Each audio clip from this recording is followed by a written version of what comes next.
PP chairman Bilawal Bhutto Zardari जी सदारत हेठ कंबर शहदाद कोट में बरसातुनि जी तबाहीअ बाबति इजलास थियो। इजलास में सिंध के वॾे वज़ीर सैयद मुराद अली शाह, सूबाई वज़ीरनि नासिर शाह, इम्तियाज़ Sheikh, Mukesh Chawla, Rasool Bakhsh Chandio, MP Nawabzada Nadir Magsi, Nawabzada Burhan Chandio, commissioner DIG ऐं DC शिरकत कई। SS न्यूज़ के रिपोर्टर अवेस पठान मूजिब पीपी चेयरमैन के ब्रीफिंग में बुधायो वियो त 6 अगस्त का 22 अगस्त ताईं 2372 मिलीमीटर बरसात रिकॉर्ड कई वई। ज़िले में सब 52 UCs मुतासिर थियूं आहिनि। ज़िले में लगभग 9 लख माण्हू मुतासिर थिया आहिनि ऐं 2 लख घरनि खे नुक़सान पहुतो आहे।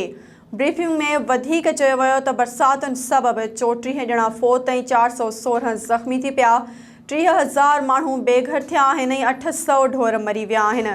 ब्रीफिंग में चयो वियो त कंबर शहदाद कोट कुबो सईद खान, सिजावल जूणे जो मीरो खान 12 ऐं नसीराबाद में 26,600 घर ड्रही पट थी विया आहिनि। पीपी चेयरमैन बिलावल भुट्टो ज़रदारी चयो आहे त मुतासिरनि जे रहम ऐं शफ़क़त सां मदद कई वञे।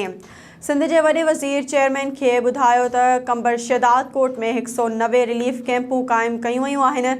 35,500 मुतासिरनि खे कैंपुनि में रखियो वियो आहे। खेनि खाधो ऐं तिबी सहूलतूं ॾिनियूं वेंदियूं आहिनि।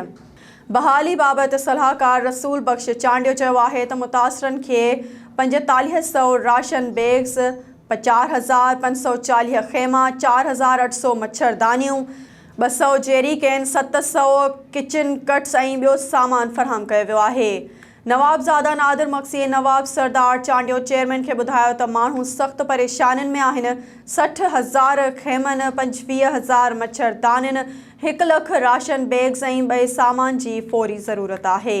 सिंध के वॾे वज़ीर चयो त हुन खेमा ख़रीद करण जो हुकुम ॾेई छॾियो आहे।